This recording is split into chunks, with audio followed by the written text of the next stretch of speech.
Polycab India limited फिलहाल आज के दिन 8% जैसा यहाँ पे गिर रहा है। एक चीज तो मुझे समझ में नहीं आ रहा है कि यार केबल एंड वायर सेक्टर गिर क्यों रहा है। अभी कुछ टाइम पहले यहाँ पे क्या हुआ था कि आदित्य बिरला का यहाँ पे एंट्री हुआ था। आपको पता है कि अल्ट्राटेक कंपनी का ओनर कौन है? आदित्य बिरला। तो आदित्य बिरला ग्रुप ने अल्ट्राटेक कंपनी के through cable and wire sector में 800 करोड़ यहाँ पे इन्वेस्टमेंट किया था। बस एक पैनिक में आके पॉलीकैब इंडिया कुछ दिन पहले यहाँ पे 18 to 20% का यहाँ पे गिरावट हुआ था। अभी तो हाई से लगभग 30-40-50% का गिरावट हो चुका होगा शायद। चलिए वो तो देखेंगे। अभी फिर क्या हुआ? अभी फिर क्या हुआ? अडानी यहाँ पे एंट्री कर चुके हैं केबल एंड वायर सेक्टर में। केबल एंड वायर सेक्टर में अभी फिलहाल देखेंगे मार्केट कैप्चर है ना लगभग 80,000 करोड़ या 90,000 करोर 80,000 करोड़ या 90,000 करोड़ मार्केट कैप है। देखो भाई इतना आसान नहीं है कि केबल एंड वायर में यूं ही एंट्री कर लिए और सब Polycab India, KEI and RR cable सबका मार्केट कैप छीन लेंगे। इतना आसान नहीं होता है। एक इंफ्रास्ट्रक्चर, एक मैन्युफैक्चरिंग फैक्ट्री वगैरह स्टार्ट करने में 4-5 साल तो यूं ही लग जाएगा। तो क्या लगता है आपको पॉलीकैब इंडिया का जो प्रोडक्ट सेलिंग है वो रुक जाएगा या इसके साथ में इतना आसानी से कंपटीशन कर पाएगा? और अभी बात करेंगे आदित्य बिरला जो 1800 करोड़ इन्वेस्टमेंट किया है, तो 1800 करोड़ इन्वेस्टमेंट से क्या पॉलीकैब को टक्कर दे देगा? केईआई इंडस्ट्रीज को टक्कर दे देगा? या केबल एंड वायर सेक्टर में अभी जो टॉप में बैठे हैं तो उनके साथ में क्या टक्कर दे पाएंगे 1800 करोड़ में? भाई मुझे तो इतना नहीं लगता है। अभी अडानी ने एंट्री की है, अडानी के ऊपर इतना सारा कर्जा वगैरह है। मैं मानता हूं कि अडानी जिस सेक्टर में घुसते हैं तो तबाही मचाते हैं, ठीक है, उनके पास बहुत है भाई। लेकिन अभी क्या करते हैं वो देखना होगा, वेट एंड वॉच करना होगा। और मुझे जहां तक लगता है अगर जब तक कुछ करके उठेंगे भी ना 4-5 साल तो यूं ही लग जाएगा। तब तक मार्केट कैप ऑलरेडी काफी बड़ा हो जाएगा। तब तक तो मतलब 150 करोड़ या फिर 200 करोड़ का 2000 करोड़ का मार्केट कैप हो जाएगा। अभी 70,000 करोड़ का मार्केट कैप है। आप समझिए बात को, मतलब तब 200,000 करोड़ की मार्केट कैप हो जाएगी। तो तब तो कोई दिक्कत भी नहीं रहेगी। और केबल एंड वायर सेक्टर ऐसा है कि भाई मैक्सिमम इंडस्ट्रीज में इसकी जरूरत है। तो चलो कुछ बेसिक पॉइंट बता दिया। देखो मैं जब शेयर मार्केट में फर्स्ट टाइम आया था ना तो मैं सबसे पहले मैं पॉलीकैब बाय किया था। भाई मुझे इसमें है ना, मुझे नेगेटिव पॉइंट दिखाई नहीं देता है। मुझे हमेशा यहाँ पे पॉजिटिव नहीं, एक्चुअली मैं नहीं बता रहा हूँ। चलिए यहाँ पे डेटा चेक करेंगे, A to Z डिटेल और बिजनेस फंडामेंटल एनालिसिस करेंगे और उसके बाद आप कमेंट्स करके बताइए इस कंपनी का क्या नेगेटिव चीज दिखाई दिया। चलिए स्टार्ट करते हैं। तो बताइए अभी जो आदित्य बिरला ने यहाँ पे एंट्री किया था कुछ दिन पहले और साथ में अभी अडानी एंट्री कर रहे हैं, ठीक है। आदित्य बिरला यहाँ पे 1800 करोड़ का इन्वेस्टमेंट किए थे और अडानी अभी यहाँ पे जो भी इन्वेस्टमेंट करेंगे तो क्या लगता है कि आगे पॉलीकैब इंडिया, केईआई इंडस्ट्रीज और दूसरा और जो अदर वायर कंपनी है तो उसको क्या खतरा है? आरआर केबल या फिर हेबल्स, उनको क्या खतरा है? आप कमेंट्स में बताइए। आप कुछ सुझाव देना चाहते हैं तो कमेंट्स में दीजिए। चलिए आगे डेटा एनालिसिस करते हैं। कुछ प्रोडक्ट देखते हैं। देखो ये टेबल फैन है, लाइट है, सीलिंग लाइट है, स्विच है, एमसीपी है और ये पॉलीकैब एमसीपी बॉक्स है। और उसके अलावा ये जो वायर है ये कंज्यूमर प्रोडक्ट है, मतलब ये रेसिडेंशियल वगैरह यूज होने में वायर है। बाकी का इंडस्ट्रियल प्रोडक्ट अलग है। उसके बाद में आगे देखते हैं। यहाँ पे देखिए सीलिंग फैन है, ठीक है। सीलिंग फैन का काफी डिफरेंट क्वालिटी है मेरे हिसाब से। आप जाकर वेबसाइट में या गूगल में जाकर रिसर्च करके देख सकते हैं पॉलीकैब का क्या क्या फैन है, एक देख सकते हैं। टेबल फैन है, वॉल फैन है और एक्चुअली ये पॉपुलर है भाई। हर कोई जब खरीदना चाहते हैं ना तो यहाँ पे बजट और क्वालिटी देखते हैं ना तो डेफिनेटली यहाँ पे पॉलीकैब सिलेक्ट करते हैं। मैटर यही है। और इलेक्ट्रॉनिक सेक्टर काफी मेरा फेवरेट है, मैं बहुत करीब से जानता हूँ, बहुत करीब से मैं रिसर्च करता हूँ। और ये कुछ हाइट वाला फैन है, एडजस्टिंग फैन है भाई। बाथरूम में आज के टाइम में ट्रेंडिंग आइटम है। पॉलीकैब का मैं एक लगाया हूँ, स्विच ऑन करता हूँ तो ऑटोमेटिक खुल जाता है। क्या उसके अंदर मच्छर वगैरह नहीं घुसता है। काफी डिफरेंट क्वालिटी का है। और इसके अलावा एयर सर्कुलेटर और फराटा फैन। आगे देखते हैं। और लाइट में भी कहीं सारा है। पॉलीकैब का नाम फेमस है ऐसे। एलईडी बल्ब है, डाउन लाइट, पैनल लाइट और यहाँ पे कुछ ट्यूबलाइट है। एलईडी लाइट है, एलईडी बैटन हम लोग इसको ट्यूबलाइट बोलते हैं। आउटडोर लाइट है और रूफ एंड स्ट्रिप लाइट जो सीलिंग वगैरह में थोड़ा सा लाइटिंग डिजाइन वगैरह होता है। काफी डिफरेंट क्वालिटी है। और इसके अलावा प्रोडक्ट है, वाटर हीटर है। और वाटर हीटर यहाँ पे 2 बताया लेकिन इसके अलावा भी वाटर हीटर है भाई, अलग अलग स्टोरेज का वाटर हीटर है। और उसके बाद में स्विच एंड एसेसरीज है। स्विच एसेसरीज में काफी सारा आइटम है मैं जानता हूँ और इसका काफी स्विच और एसेसरीज आइटम काफी सुपीरियर क्वालिटी है, डेफिनेटली सुपीरियर क्वालिटी है। मैं यूज किया हूँ, मैं पहले कंस्ट्रक्शन साइट में था तो मैं पॉलीकैब का काफी सारा प्रोडक्ट मैं जानता हूँ। आप है ना कोई भी इलेक्ट्रिक शॉप में चले जाइए, मुझे ऐसा लगता है कि 70% आपको पॉलीकैब का प्रोडक्ट डेफिनेटली मिल जाएगा अच्छे शॉप में। और प्लास्टिक मॉड्यूलर बॉक्स और उसके बाद में एसेसरीज के अंदर काफी सारा आइटम भाई। एक्चुअली मैं एडवांस में नहीं बोल रहा हूँ, आप जाके चेक कर लीजिए, वेबसाइट में जाके चेक कर लीजिए। यहाँ पे मैं अगर एक क्लिक करूंगा ना इसके अंदर में काफी डिफरेंट प्रोडक्ट है। और पॉलीकैब भी अलग अलग साइज का वायर है। ये भाई रेगुलर यूज होता है, रेगुलर सेलिंग होता है। आप जब कोई फ्लैट घर वगैरह बनाते हैं ना, आपको पता है वायर एक तो इतना महंगा है, ऊपर से बहुत ज्यादा यूज होता है। और ये सेक्टर ऐसा है कि इतना ज्यादा कर्जा वगैरह नहीं रहता है, मतलब कैश टू कैश बिजनेस होता है। और एमसीबी काफी डिफरेंट एमसीबी है भाई। इलेक्ट्रॉनिक सेक्टर में पॉलीकैब एक नाम है, एक ब्रांड है और कंज्यूमर प्रोडक्ट हो गया। उसके अलावा इंडस्ट्रीज में देखेंगे, इंडस्ट्रीज में यहाँ पे वायर का देखिए, इंडस्ट्रियल सेक्टर में काफी मतलब हैवी, क्या बोलता हूँ, हाई वोल्टेज वायर है। और इसके अलावा यहाँ पे देखिए केबल एप्लीकेशंस, भाई ये सब अलग अलग सेक्टर, रेलवे सेक्टर में, इंफ्रास्ट्रक्चर सेक्टर और इंडस्ट्रियल सेक्टर सब में यूज होता है।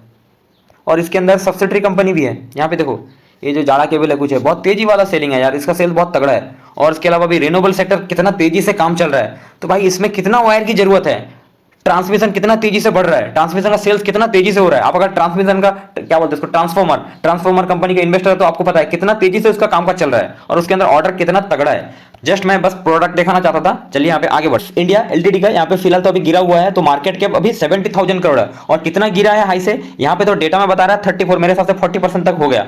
मतलब हाई से अभी जो करेक्शन है 34% बता रहा है। भाई कभी भी इतना ज्यादा करेक्शन इस स्टॉक्स में इतना नहीं हुआ है। चलिए anyway year on year sales growth देखते हैं 25%, जो एक डिसेंट है, स्टैंडर्ड है। भाई देखो पहली बात है कि एक लार्ज कैप स्टॉक्स है, जो कोई बड़ा इन्वेस्टर रहता है ना भाई, इस स्टॉक में हमेशा अमाउंट बड़ा रखते हैं, बहुत काफी स्टेबिलिटी है। इसका चार्ट पैटर्न देखेंगे ना तो आप भी हैरान रह जाएंगे। स्टॉक मार्केट में जब पहला इन्वेस्ट करते हैं ना, सबसे पहले यहाँ पे चार्ट पैटर्न देखना चाहिए। चार्ट पैटर्न से कंसिस्टेंसी मेंटेन दिखाई देता है कि स्टॉक्स किस तरीके से वॉलेटाइल बहुत अगर रहता है ना, देखो स्मॉल कैप क्या होता है, बहुत ज्यादा वॉलेटाइल रहता है, तो उसमें अमाउंट हमेशा बड़ा नहीं आता है इन्वेस्टर का।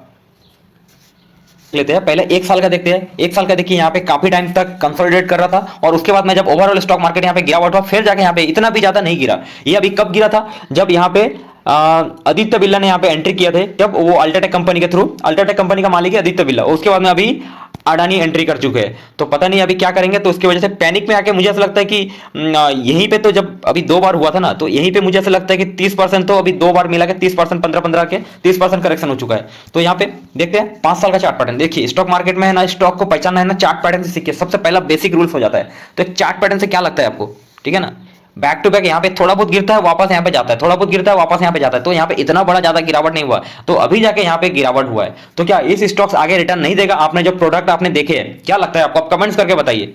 देखो यहां से अगर और 10-15% और गिरावट होता है ना, मैं बाय ऑन डिप करूंगा। अभी देखते हैं शेयर प्राइस कितना सस्ता है और कितना महंगा है, यानी कि समझते हैं शेयर प्राइस ओवर वैल्यूड है या अंडर वैल्यूड है। तो 4,986 रुपीज अभी करंट प्राइस है। तो देखते हैं स्टॉक P40, भाई पहले मार्केट कैप है 70,000 करोड़ की मार्केट कैप है, इसको लार्ज कैप बोल सकते हैं। और इंडस्ट्री पी के साथ में कंपेयर करते हैं स्टॉक पी का, इंडस्ट्री पी 25 है। देखो ओवरऑल इस सेक्टर के ओवरऑल स्टॉक्स भी काफी गिर गए, इसकी वजह से इंडस्ट्री पी यहाँ पे लो हो चुका है, तो उसके कंपेयर में भी अभी थोड़ा सा ओवर वैल्यूड है इस स्टॉक्स एक टाइम में। अभी इसका चार्ट पी देखते हैं, 1 साल का, 6 महीना का।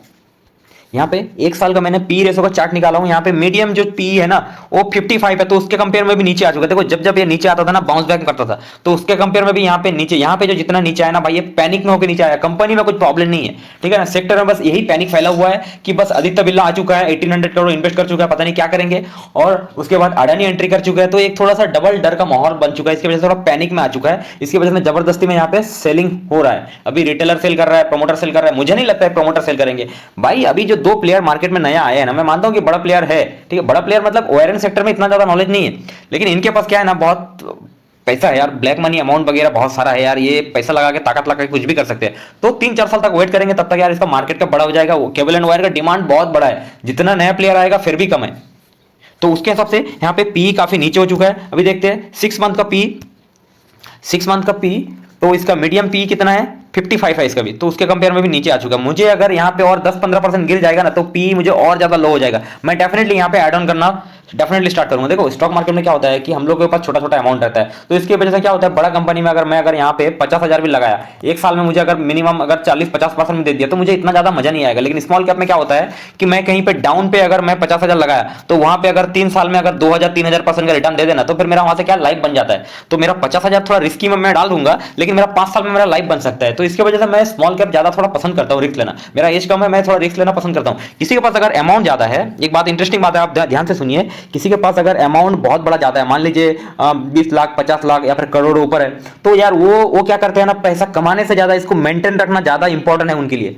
फिर से बता दूं, अगर उनके पास 20 लाख 50 लाख या 1 करोड़ है, पैसा कमाने से ज्यादा पैसा को कैसे मेंटेन रखे, कंसिस्टेंसी कंपनी में, स्टेबल कंपनी में पैसा डालना उनके लिए सबसे ज्यादा इंपॉर्टेंट जाता है। फिर वो क्या करते हैं, पॉलीकैप में डालते हैं, वो क्या करते हैं, बड़े बड़े कंपनी में, जैसे कि रिलायंस में डाल देते हैं, वो टीसीएस में डाल देते हैं, और वो क्या करते हैं, और जो स्टेबिलिटी कंपनी है ना, कंसिस्टेंसी स्टेबिलिटी लार्ज कैप है ना, जो ईयरली एक एवरेज 15-20% का रिटर्न दे देता है, तो वहां पे इन्वेस्टिंग रहना डेफिनेटली पसंद करते हैं। और हम लोग के पास क्या होता है, 10-15 हज़ार रुपये होता है, तो 10-15 हज़ार रुपये में इस स्टॉक क्या करेंगे, मैक्सिमम साल में हो तो 50-60% या 100% दे देंगे, तो फिर क्या इतना ज्यादा नहीं बनेगा। तो मैं अगर 15 हज़ार रुपये इन्वेस्ट करूंगा, मैं छोटा कंपनी में इन्वेस्ट करूंगा ना, तो मेरा जाएगा तो 15 हज़ार, ऐसे भी 15 हज़ार कभी जाता है नहीं, जाता नहीं है। उसके अंदर भी आपको कंपनी सिलेक्ट करना रहता है फंडामेंटली, तो वहां पे आपको क्या 1000-2000% बन गया ना भाई 2-5 साल में, तो आपका किस्मत और लक बन जाएगा। मैं आपको एक बात बताऊं कि ऐसा नहीं कि 15 हज़ार रुपये मैं एक कंपनी में डाल दिया, ऐसा क्या करा, 8-10 कंपनी मैं सिलेक्ट किया, ठीक है। जस्ट मैं एक इमेजिन, मतलब एक बेसिक बता रहा हूं, तो मैं क्या करता हूं, 8-10 कंपनी में 15 हज़ार डाल देता हूं, तो हो सकता है कि 1-2 कंपनी मेरा नीचे चला जाए, लेकिन अगर 4-5 कंपनी है ना, 2000, 2000, 3000, 5000% का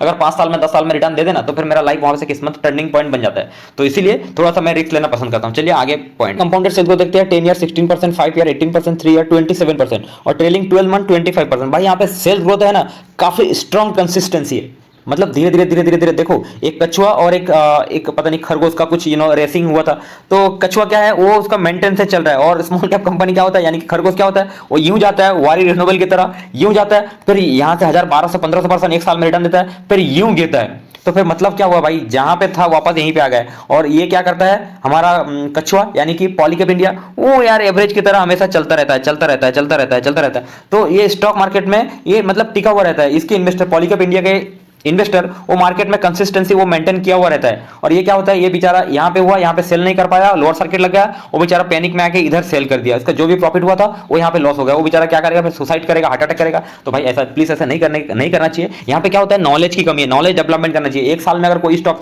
इतना ज्यादा रिटर्न देता है, तो डेफिनेटली यहाँ पे प्रॉफिट बुकिंग करना चाहिए, रूल्स होता है। और कैश में रहना चाहिए, वेट एंड वॉच करना चाहिए, और गिरावट में बाय करना चाहिए। देखो स्मॉल कैप और ये सब जो पेनी स्टॉक होता है, छोटा छोटा कंपनी के स्टॉक्स तो है ना, तो वो जब गिरावट हो ना, जब बिल्कुल गिर जाए, पिट जाए, तो उस टाइम खरीदना होता है। और जब हाई प्रॉफिट है, उस टाइम तगड़ा प्रॉफिट बुकिंग करना पड़ता है।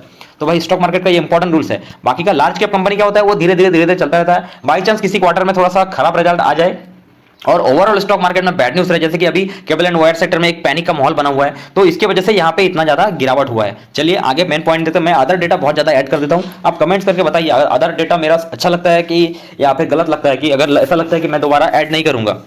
कंपाउंडेड प्रॉफिट ग्रोथ देखो भाई, ये कोई नोटेड एंट्री चीजें बता, मेरा जो 5 साल 7 साल का जो एक्सपीरियंस है वो मैं आपके साथ शेयर करता हूँ, और पता नहीं हर वीडियो में ये निकल ही जाता है, और मैं बता भी देता हूँ। और 10 ईयर प्रॉफिट ग्रोथ 34%, 5 ईयर 28% और 3 ईयर 25%।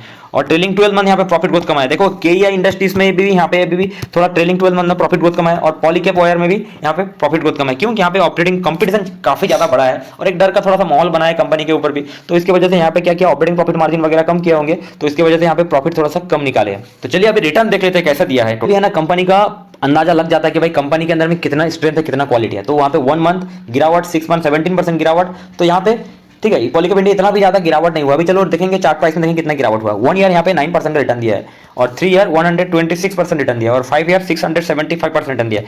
भाई एक लार्ज कैप स्टॉक, आपको बता दो लार्ज कैप स्टॉक्स 5 साल में अगर 500, 600, 600, 700% का रिटर्न दे तो कोई बुरी बात नहीं है, ठीक है ना। तो यहाँ पे इस स्टॉक्स ने अच्छा रिटर्न दिया है। बाय कर लो, बाय सेल का कोई रिकमेंडेशन है, जस्ट ओनली स्टडी पर्पस के लिए है इस वीडियो। तो आप समझिए इस वीडियो को, और आप स्टडी पर्पस के लिए आप लीजिए, और बाय सेल आपके खुद की मर्जी से कीजिए। और उससे पहले आप वीडियो को पूरा एंड तक देखेंगे, उसके बाद में आप बाय सेल का रिकमेंडेशन करेंगे, लेंगे। तो पॉलीकैप इंडिया में और कुछ देखते हैं। यहाँ पे कर्जा देखते हैं 193 करोड़। तो यहाँ पे कर्जा बिल्कुल ना के बराबर है, और कंपनी का आरएसआई भाई अभी भी हाई है 53 है। अगर यहाँ से मुझे अगर 30 to 40 तक आ जाता है ना, तो मैं वहां से बाय ऑन डिप करूंगा। मुझे नहीं लगता कि यहाँ तक आएगा, तो फिर भी मैं थोड़ा थोड़ा क्वांटिटी एड ऑन डेफिनेटली करूंगा लॉन्ग टर्म के लिए, मिनिमम 5 साल के लिए मैं डेफिनेटली करना चाहूंगा। चलिए यहाँ पे हाई एंड लो प्राइस देख लेते हैं। 7667 और लो प्राइस इसका है 4555, यानी कि अभी थोड़ा लगभग उस स्टेज में चल रहा है। और कंपनी का जो अभी कर्जा देखे थे, कर्जा डेट टू इक्विटी में बिल्कुल ना के बराबर, मतलब समझ लीजिए कर्जा है ही नहीं। और कंपनी का रिजर्व देखते हैं, कंपनी का रिजर्व बहुत ही बेहतरीन है, अनबिलीवेबल, मतलब रिजर्व है 8444 करोड़, काफी बेहतरीन है। और ईयर ऑन ईयर आपको बताया सेल्स ग्रोथ 25%, प्रॉफिट ग्रोथ 10%, और कंपनी का किसी भी टाइप का कोई प्लेस नहीं है। प्रोमोटर होल्डिंग यहाँ पे 63% है। प्लस पॉइंट मुझे दिखाई दे रहा है शेयर होल्डिंग पैटर्न में, प्रोमोटर यहाँ पे मार्च 2022 में 68% और अभी भी लगभग 65% के ऊपर है, यानी कि 51% के ऊपर है ना, तो एक बेहतर मान सकते हैं। कंपनी में क्या होता है, कोई बेटर डिसीजन, क्विक डिसीजन लेने के लिए 51% स्टेक होना बहुत इंपॉर्टेंट है। तो यहाँ पे एक पता चलता है कि इस कंपनी को ऊपर प्रमोटर का बहुत स्ट्रांग बिलीव है। भाई कंपनी को चला रहा है प्रमोटर, ठीक है, तो प्रोमोटर का यहाँ पे अच्छा खासा स्टेक और स्टेबिलिटी कंसिस्टेंसी मेंटेन होना बहुत इंपॉर्टेंट है। तो इससे इन्वेस्टर का कॉन्फिडेंस बहुत हाई रहता है, क्योंकि कंपनी के बारे में भाई ज़्यादातर पॉजिटिव सब कुछ जो कुछ भी है प्रोमोटर को ही सब कुछ पता है, ठीक है ना। उसके बाद में अगर किसी को पता होगा तो एफ आई या डी आई, तो चलिए देखते हैं F I D I. F I यहाँ पे 2022 पे 5.75% और अभी भी 13.63%। तो भाई एफ आई यहाँ पे पहले से स्टेक काफ़ी बढ़ा चुके हैं। सोचो ये प्लस पॉइंट नहीं तो और क्या है, यहाँ से एक प्लस इंडिकेट दिखाई दे रहा है। मैं आपको बताया ना, मैं जब स्टॉक मार्केट में फर्स्ट टाइम आया था ना, तो मुझे पॉलीकैप सबसे ज्यादा पसंद आया था। भाई एक्चुअली बताऊं, मुझे है ना पेड सब्सक्रिप्शन में मैं किसी को पेमेंट करके मैं पोर्टफोलियो मतलब स्टॉक सिलेक्शन लिया था। उसके बाद मैं म्यूचुअल फंड में गया, फिर वापस स्टॉक मार्केट में घूम के आया। तो मुझे स्टॉक मार्केट बिल्कुल सही लगा। ये म्यूचुअल फंड मुझे आधी चीजें समझ में नहीं आता। मुझे ऐसा लगता है कि यार ये सरकार देश को इकोनॉमी को बचाने के लिए ये सब मतलब म्यूचुअल फंड रखे हैं। क्योंकि फॉरेन इन्वेस्टर जब क्या करते हैं, जब बाय करते हैं तब ये लोग सेल करते हैं, और जब फॉरेन इन्वेस्टर सेल करते हैं और तब बाय करते हैं, तो भाई ये तो देश का इकोनॉमी बचाने के लिए इन लोग रखे हैं। तो फिर मैंने पैसा दिया हूं किसको, म्यूचुअल फंड को, तो म्यूचुअल फंड मेरा पैसा कमा के देना चाहिए। तो ये तो यार देश का इकोनॉमी बचाने के लिए मतलब ऐसा कर रहे हैं, मुझे ऐसा लग रहा है। तो यार देश का पैसा, यार उससे अच्छा है कि मैं डायरेक्टली स्टॉक मार्केट में इन्वेस्ट करूं, जहां पे मुझे अच्छे स्टॉक्स करेक्शन में लगे, सस्ता माल मतलब अच्छा स्टॉक्स जब सस्ता प्राइस में रहेगा तब डेफिनेटली मैं वहां पे इन्वेस्ट करना पसंद करूंगा, और जब हाई प्राइस में जाएगा तब मैं अपने मर्जी से प्रॉफिट बुकिंग करूंगा। तो आप लोग भी ऐसा करना चाहिए। डीआई देखते हैं 9.18% था 2022 में और अभी 6%। तो डीआई ने स्टेक थोड़ा सा कम किया, बट अभी भी अच्छा खासा स्टेक होल्डिंग कर रहे हैं। पब्लिक का होल्डिंग इतना ज्यादा मैटर नहीं करता है। लेकिन एक चीज समझिएगा, पब्लिक का होल्डिंग जब बहुत ज्यादा बढ़ जाता है तब नेगेटिव समझ लीजिएगा, यहाँ से कुछ नेगेटिव न्यूज आने वाला है। पब्लिक का होल्डिंग अगर धीरे धीरे थोड़ा बहुत घटता है ना, तो वहां से पॉजिटिव न्यूज समझ लीजिएगा। ज्यादातर स्टॉक मार्केट में शेयर होल्डिंग पैटर्न में कुछ ऐसा ही होता है, समझिएगा। अगर foreign investor and domestic investor का स्टेक बढ़ रहा है तो समझ लीजिए थोड़ा सा पॉजिटिव कुछ हो सकता है। वो भी देखिएगा लॉन्ग टाइम में, ऐसा नहीं कि शॉर्ट टर्म में थोड़ा बढ़ा लिए, लेकिन लॉन्ग टर्म में अगर अच्छा खासा स्टेक मेंटेन करके रखा है तो थोड़ा पॉजिटिव पॉइंट हो सकता है। ईयर ऑन ईयर देखते हैं प्रॉफिट एंड लॉस में, जो बहुत इंपॉर्टेंट होता है किसी भी कंपनी को। सेल्स ग्रोथ प्रॉफिट ग्रोथ देख के एक पता लगा सकते हैं कि कंपनी का सेल्स ग्रोथ प्रॉफिट ग्रोथ कैसा है। तो बहुत इंपॉर्टेंट है, आप ध्यान से देखिए। सेल्स ग्रोथ 2014 में कितना है, 3986 करोड़, और अभी 2024 में 18,000 करोड़। तो सोचो भाई कहां पे मतलब सेल्स डाउन हुआ है, आप बताइए। यहाँ पे बैक टू बैक यहाँ पे सेल्स धीरे धीरे बढ़ रहा है, और ट्रेलिंग 12 मंथ में तो कमाल हो गया 21,000 करोड़, और अभी एक क्वार्टर और ऐड होना बाकी है। नेक्स्ट ऑपरेटिंग प्रॉफिट मार्जिन यानी कि ओपीएम पहले 8% था, और अभी यहाँ पे ऑपरेटिंग प्रॉफिट मार्जिन पहले से बढ़ चुका है। तो एक कंसिस्टेंसी दिखाई दिया, और साथ में यहाँ पे ऑपरेटिंग प्रॉफिट मार्जिन ग्रोथ दिखाई दिया। तो यहाँ पे प्लस इंडिकेट बिल्कुल दिखाई दे रहा है। नेट प्रॉफिट 89 करोड़ था और अभी 1800 करोड़ समथिंग, और ट्रेलिंग 12 मंथ में 1865 करोड़, एक क्वार्टर बाकी है, तो 1900 2000 करोड़ भी जा सकता है। और अर्निंग पर शेयर यानी कि ईपीएस पहले 12 रुपीज 65 पैसा और अभी 118 रुपीज, और अभी ट्रेलिंग 12 मंथ में 122 रुपीज। तो यहाँ पे निकल के आ रहा है year on year sales growth बहुत जबरदस्त है, ऑपरेटिंग प्रॉफिट मार्जिन भी तगड़ा है, कंसिस्टेंसी है, और नेट प्रॉफिट भी भाई बहुत बेहतरीन है, कोई दिक्कत की बात नहीं है। आगे अंधाधुन बाय कर लेंगे, नहीं ऐसा नहीं होता है भाई। स्टॉक मार्केट का क्या होता है, रूल्स होता है। एक इंपॉर्टेंट शॉर्टकट बता दो, ऊपर जब अच्छे स्टॉक बिल्कुल ऊपर जाते हैं, आप अगर शॉर्ट टर्म इन्वेस्टर भी है तो, या लॉन्ग टर्म इन्वेस्टर भी है भाई, मैं तो बोलता हूं कि अगर एक साल में अगर 200-400% रिटर्न दे दे यार, कुछ क्वांटिटी यहाँ पे सेल करो ना, थोड़ा अमाउंट थोड़ा कैश में होल्ड रहो ना, फिर वेट एंड वॉच करो ना। हमेशा हाई प्राइस जाता है ना, हाई से भाई थोड़ा लो आता ही आता है, डेफिनेटली हाई से लो आता ही आता है। जब तक आपका पैसा स्टॉक मार्केट में गया तो स्टॉक मार्केट का पैसा हुआ, जब तक मार्केट का पैसा आपके पास जब तक नहीं आया तब तक आपका प्रॉफिट या आपका पैसा नहीं हुआ। तो हमेशा आपको प्रॉफिट बुकिंग करना भी एक बहुत कला है यार। हाई में प्रॉफिट बुकिंग करना सीखो और लो में इन्वेस्ट करना सीखो, और साथ में फटाफट क्वार्टर ऑन क्वार्टर पे सेल्स देख लेते हैं। क्वार्टर ऑन क्वार्टर पे यहाँ पे बैक टू बैक सेल्स बढ़ रहा है, और ऑपरेटिंग प्रॉफिट मार्जिन भाई यहाँ पे देखिए कंसिस्टेंसी स्ट्रॉन्ग मेंटेन करके रखा है। इसकी वजह से यार मुझे ऐसे स्टॉक्स है ना, मुझे बहुत ज्यादा फेवरेट है, मेरे दिल के करीब है बहुत ज्यादा। मेरे पास अगर किसी दिन करोड़ों आएगा ना, तो मैं ऐसे स्टॉक्स है ना, ऐसे स्टॉक्स में मैं मेंटेन करना बहुत ज्यादा पसंद करूंगा। और अभी भी मैं इस स्टॉक्स का थोड़ा बहुत अमाउंट में स्टेक होल्ड करता हूँ, एक्चुअली 2-3 साल हो गया। नेट प्रॉफिट यहाँ पे नेट प्रॉफिट भी यहाँ पे धीरे धीरे बढ़ रहा है भाई। तो ओवरऑल यहाँ पे ये पता चलता है कि भाई सेल्स ग्रोथ के मामले में प्लस प्रॉफिट ग्रोथ के मामले में कोई दिक्कत की बात नहीं। मैं आपको कछुआ और मतलब खरगोश का एक कहानी बताया, ठीक है, तो आप समझिएगा। Thank you so much watching this video, और आप कमेंट्स करके बताइए। थोड़ा सा यार रोजा रखा हूँ, थोड़ा बोलने में थोड़ा सा अप डाउन हो गया, माफ कीजिएगा, सो सॉरी। लेकिन यार जो मैं आपको डेटा बताया बहुत इंपॉर्टेंट डेटा है, और आप लोग कमेंट्स करके कुछ सुझाव देना चाहते हैं तो कमेंट्स कीजिए। Thank you so much watching this video, good bye.